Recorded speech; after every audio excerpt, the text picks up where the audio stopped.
ભરૂચ સોનેરી મહેલ વિસ્તારમાં જીબીના ડીપીમાંથી કરંટ ઉતરતા એક બકરાનું મોત નીપજ્યું હતું। બપોરના સમયગાળા દરમિયાન ભરૂચના સોનેરી મહેલ રોડ પર આવેલા એક જીબીના ડીપીમાંથી અચાનક કરંટ છૂટતા ઘટના સ્થળે ઉપસ્થિત એક બકરાનું મોત થતા લોકટોળા ભેગા થઈ ગયા હતા।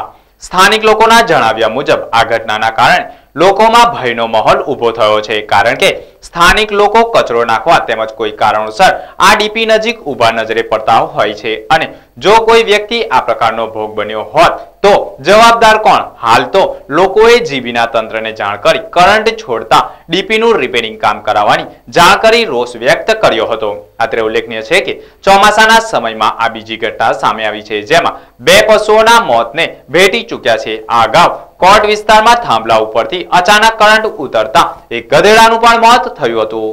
મારું નામ ફહદ મલેક છે। હું અહીં સોનેરી મહેલ મલેકવાડ 532 સાઈડનો રહેવાસી છું। મને આજે જીબી સાથે મારે કમ્પ્લેન છે કે અહીં અમારે આજે પાછળ તમે જોઈ શકો છો જે આ જીબીનો જે ઇલેક્ટ્રિસિટી છે ત્યાં અમે દર વખત એક જ મહિનામાં ચોથો બનાવ છે। આ 3 વખત અમારી જાનવર છે જે બકરી તે મરી ગયેલી છે। તે છતાં અમે વારંવાર એમને કમ્પ્લેન પણ કરેલી છે, પણ એના અમે કોઈ જાતનો એમને અમલીકરણ કરેલો નથી। આ ચોથો બનાવ અમારી સામે જ છે, તમે જોઈ શકો છો, તમારી સામે જ છે। બીજી વસ્તુ કે અહીં નગરપાલિકાવાળા જાતે પણ આવે છે અહીં કચરો ઉઠાવવા, તેમને નાખવા આવે છે, તેમને પણ પ્રોબ્લેમ થઈ શકે છે, અકસ્માત થઈ શકે છે બહુ મોટો। બીજી વસ્તુ કે છોકરા પણ અહીં કચરા નાખવા આવે છે ને છોકરાને પણ નુકસાન થઈ શકે છે।